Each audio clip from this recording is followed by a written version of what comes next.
I am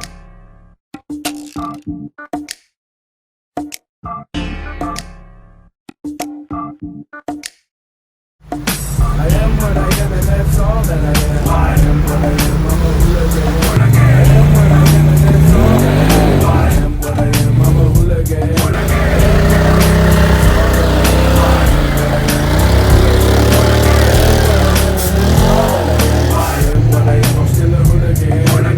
I'm waking up at like 11 in the morning, playing by the rules, yo, it's just so boring. I'm eating Captain Crunch for lunch, oh, I got issues here, man, I got a bunch. Like late night fist fights, half pints and dirt bikes. So I love them all, so they label me an outlaw. But I still keep it raw. You don't have to respect me, you can love me or hate me, but I ain't gonna change and you ain't gonna make me. The lyrical privilege, full fledged, living life on the edge, straight out of control. We're Slikrok Productions. I'm Jake. This is Kurt. And a little less than a month ago, we took a trip out to Tennessee to ride Windrock. We've gotten a lot of questions we pose for ourselves. What are the differences in terrain compared to what we're used to, compared to what we saw out there? A lot of people have been really interested in that. Kind of what were our expectations originally going out, Right. and how did everything compare? Well, we've seen a lot of videos of out there, Brimstone, Windrock, kind of that area. I felt like we kind of knew what to expect to a certain degree. For those of you guys who don't know, we live in northern Utah. We do not live in Moab. Moab is in our backyard, and it is a riding mecca. We spend a lot of time there. It's our favorite place to wheel. Definitely. It's got a special place in our hearts because we're rock crawlers, and that is what Moab is known for. But in northern Utah, where we live up in the mountains. We live at a high elevation. It snows a lot here. We have Big Pine Mountains here, and we get a lot of mud here. We enjoy snow riding. Yeah. We do mud riding here. Yep. We do a lot of mountain riding, and there is some similarities between where we live and there. The difference is their trees are thicker there. It's a lot more. The forest is a lot more dense, and when it rains there, it does not mess around. I mean, we got wet, and so the first day we were there. We got to experience some trails out there before it was really muddy. It was muddy, but it had been raining days before that, and it was very manageable at that time. Right. You could pick your lines through. We tackled some cool obstacles that were really fun. But the next day when we were there, I don't think it quit raining the whole damn time we were there. There was literally water and mud running down all the trails. I'm still wringing out clothes that I had. And our machines will never be clean again. But I mean, it definitely adds a huge degree of difficulty when everything's slimy, when everything's muddy. And really, that's where the broken parts come from and all the carnage Most we see definitely. from back in that area. And so, I mean, as far as expectation goes, I feel like it was certainly a hell of a lot of fun, and it is a hell of a lot more challenging when there's mud flowing down all the rocks and down the trails. But once again, it was some beautiful country out there. It was really pretty. Yeah. We've always built our cars specifically to the way we ride, the terrain we ride, which makes sense. You set your cars up to what you like. Right. Having gone back there and ridden Windrock, now granted we haven't seen all of Windrock. We got to see a good portion of it, but knowing that, would you set your cars or machines up any differently than how we do if you were to move back there? No, with what we experienced, I wouldn't. And like you said, we haven't experienced. We got to ride 5 or 7 trails in Windrock. Yeah. We had a really cool guy out there. Probably just the tip of the iceberg, to be honest. Yeah, and Joe, thank you for guiding us around out there. He was a stud. And we told him we wanted to do tough trails. We wanted to see the teeth of Windrock. And for what we saw out there, I thought our cars were set up extremely well. I don't know what Brimstone is like other than videos. I mean, it's kind of a hard question to answer, but the difference on the trails that we rode, so all the guys that rode with us, we had some buddies that were from back in that area that met us. They come out here to Moab and ride with us. They're on portal cars. They build their cars like we do. And we had a bunch of guys with us that were on non-portal cars. Right. And they struggled a lot more than we do. And they broke more stuff, and it kind of got down to this point where it's like, especially when it was really wet. And it seems to me like some of the local guys out there, you get to the bottom of these hills and it's just slimy, and it's a pit it to win it. Yeah. You either get to the top of the hill or you break something trying. Right. And I know our guide talked to us about this. we attack things a little bit differently. We have a lot more clearance. You have a lot more articulation. You can kind of manage your way through. But when I think about the terrain that we were on there, and the reason we set up our cars, we used to do the same thing at Moab and local riding.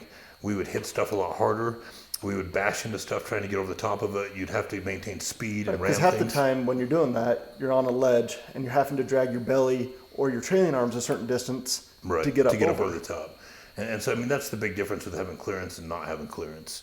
And then obviously being wider and having, longer A-arms, longer trailing arms, you get more articulation out of it. So you kind of get in these areas where a lot of the spots where these guys were having to ram through, we could straddle bigger rocks and get over. We could split the difference here and there. And I mean, the other thing I noticed is the ruts. Right. A lot more ruts and everything back there than what we're used to. Yep. And it was nice having as wide a cars as we do. Right. And how well they articulate to manage. Yeah, there was many times, especially on the last day there, in all the ruts there, we just put a tire in the rut because it keeps you on the trail, leave one up on top, and you could just kind of drive through most of the stuff there. But to go back to your question, I would build my car the same as I do there for back there. I thought it worked really well. I think everybody around us thought that kind of the same thing, the consensus from the people that we rode with out there. I mean, they're definitely a different thing, but there is something different that is geographically and demographically different between the two areas we live. And from talking to all the folks that we've talked in that 4 or 5 state area out there, these guys are very particular about how they build their cars and what they spend money on. Yes. And I would ask the same thing that we ask ourselves when we were building portal cars. When you build a portal car, you're looking at an investment. You're going to spend, portals, A-arms, ball joints. You're building cars around portals, and there's an investment there. And what we came to figure out after spending a ton of money was how much money do you spend in 2 years on a portal car? How much money do you spend in broken parts? Right. Initial investment compared to broken parts over length of time. And if you go back through all the cars that we've built over the years, you go back through the damages or the parts that we broke, we rarely break stuff. We don't spin axles out of cars. We don't break ball joints. We don't. When was the last time you burned a belt? In Moab 2 weeks ago. Oh, on the highway doing 65. But I haven't burned a belt. I haven't smoked a belt on a trail. I've gone through 2 belts in the last 2 years. One in the blue Turbo S, one in the red car. Both of those exploded on the highway, and both of them had 12 to 1,500 miles on them. In comparison to that, before we had portal rigs, we were running 32-inch tires. We were always trying to push that. Right. And you were almost a belt a trip. I was a belt a trip and usually 2 or 3 axles a trip. Yeah. And judging from the people that we talked to down there, the people who are relatively hardcore down there that ride hard, these guys carry a lot of axles with them. They carry a lot of parts with them. And like I said, I'm not dissing anybody in their riding style down there. We just drive a little bit differently because we set up our cars a little bit differently. But I feel like that's what we were doing a few years ago was we were running as big a tire as we could. We were running crazy clutch kits. We were taking extra belts with us, and we would stiffen our springs up to the point where our cars didn't articulate really well to compensate for the big tires so they weren't hitting, and we were breaking a lot more parts. The reason we started building portal cars and going down the road we did was because we didn't want to take extra machines full of parts. Yeah. And we know, and the people who ride here with us know, and the people who build portal cars know that we've remedied a whole bunch of those problems along the way. And it wasn't an easy task. No. You can't just build a portal car. We've learned a lot of tricks along the way. That's one of the biggest things that we always try and reiterate is you can't just slap portals on a machine. You really have to build your machine around the portals. Right. And there's a lot of misconceptions out there. We see it every single day online out there about what garbage portals are. And look, I get it. We've gone through generations of portals. We've gone through other brands of portals. And there are certain things out there that are not built as well as others. And we can attest for the stuff that we run. We talk about it every day online. We talk about it people who are building cars. But not all parts are created equal. That doesn't just include portals. That is A-arms and ball joints and every other part out there. And when you figure out the combinations how to build a car properly, you start saving money in the long run because you're not putting as much money into them. Right. I guarantee you we have saved $10,000 over the last 2 years in axles alone from what we used to do. Definitely. And so when you start breaking down that, and then you start looking at the function of your car, and honestly, I was ready to leave the UTV industry a few years back. I was tired of it. We built a lot of cars, we broke a lot of crap. And building big portal cars put a shot in the arm to how we do stuff, and it made it fun again because we were making really big, capable cars of riding the terrain we wanted to ride in. Right. And so I think that I would set up a car the exact same there as I do here. I think I would add an enclosure if I could, because I got really muddy and wet. Because mud. Yeah. I can tell you if I lived in Tennessee, I would have heated seats and everything. So let me ask you this. We've gotten this question a lot as well. Did you feel the width of a portal machine was at all a hindrance on any of the trails that we ran? Not on the trails we ran. And like, once again, big asterisk there. We didn't ride every trail down there, right. But the trails that we were on in Windrock were amply wide. I mean, we could have been wider down there, right, for the most part. I mean, you say you want to go wider? Yeah, we're definitely going wider. but I think for the trails that we were on, it didn't pose a problem anywhere. Cool. And one thing I really like about Windrock compared to the mountain riding that we do and places that we ride is I like the dense trees out there.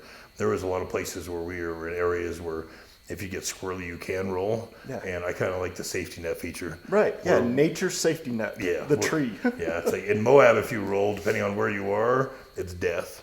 There's a lot of places where you're starting to cartwheel and kickflip off of rocks. And in a lot of the mountains here, the pine trees are spaced out a lot farther. If you get lucky and you get into a tree, awesome. But that is a really cool deal about that. You know, yeah. Aside from it being beautiful and you get shaded in there, and it really protects us from a lot of that rain. My gosh, that rain. Oh, it just poured. But I really like that about that area, and it was cool. It was just beautiful as can be. One of the big things for us going out there was to finally be able to meet the people that we have been interacting with for so many years online.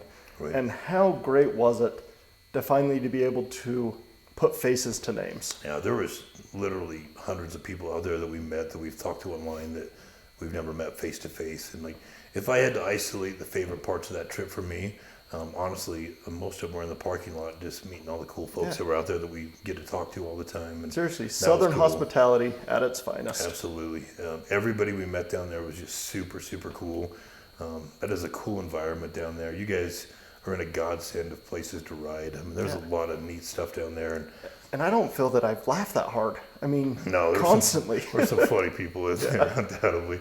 You know, there's a lot of great wit, a lot of good senses of humor. We met some friends down there that we've met before. We met a lot of them we've never met before. And we got to go out and we got to eat lunch with a lot of folks. We got to share a trail with some of you guys. And that trip was a really short trip. And we didn't get to accomplish everything we wanted to. I mean, honestly, we had 3 days out there. And the next time we go out there, I want to do a lot more. I want to see Brimstone. I want to see a lot more. I want to meet a lot more people. Yeah, Royal Blue. I want to see what that's about. And we're looking forward to our next trip out there. And once again, thanks for having us.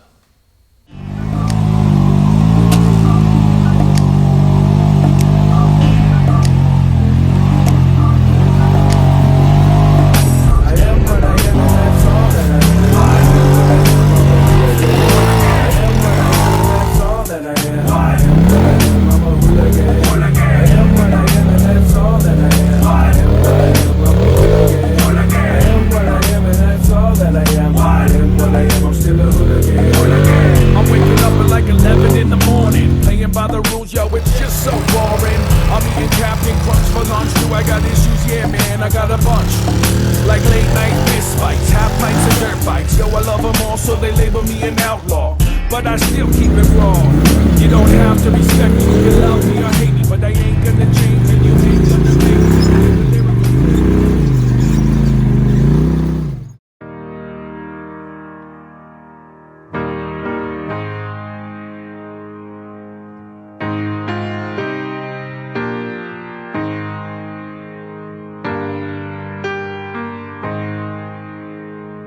I wish somebody would have told me, babe, someday these will be the good old days. All the love you won't forget, and all these reckless nights you won't regret.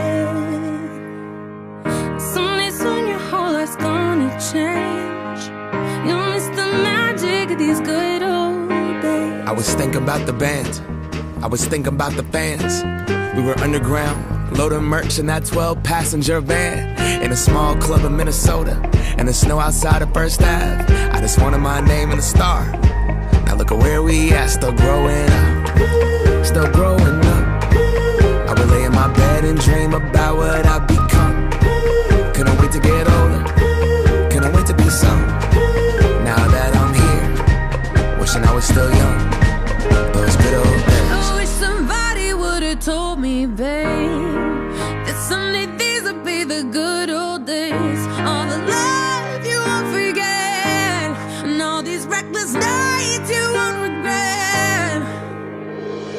'Cause someday soon your whole life's gonna change. You'll miss the magic of the good old days. Wish I didn't think I had the answers. Wish I didn't drink all of that glass first. Wish I made it to homecoming, got up the courage to ask her. Wish I would've gotten out of my shell. Wish I put the bottle back on that shelf. Wish I wouldn't have worried about what other people thought and felt comfortable with myself. Rooftop open, and the stars above. Moment frozen, sneaking out and falling in love. Me, you, and that futon, we just begun. On the grass dreaming, figuring out who I was. Those good old days. I wish somebody would've told me, babe, that someday these would be the good old days. All the love you won't forget, and all these reckless nights you won't regret. 'Cause someday soon your whole life's gonna change. You'll miss the magic of the good old days. Never thought we'd get old. Maybe we're still young. Maybe you always look back and think it was better than it was. Maybe these are the moments. Maybe I've been missing what it's about. Been scared of the future, thinking about the past while missing out on now. We've come so far, I guess I'm proud. And I ain't worried about the wrinkles around my smile. I got some scars, I've been around. I felt some pain, I've seen some things, but I'm here now. Those good old days. You don't know what you got till it goes, till it's gone. You don't know what you got till it goes, till it's gone. I wish somebody would've told me, babe, someday these will be the good old days. All the love you won't forget, and all these reckless nights you won't regret. Someday soon your whole life's gonna change. You'll miss the magic of these good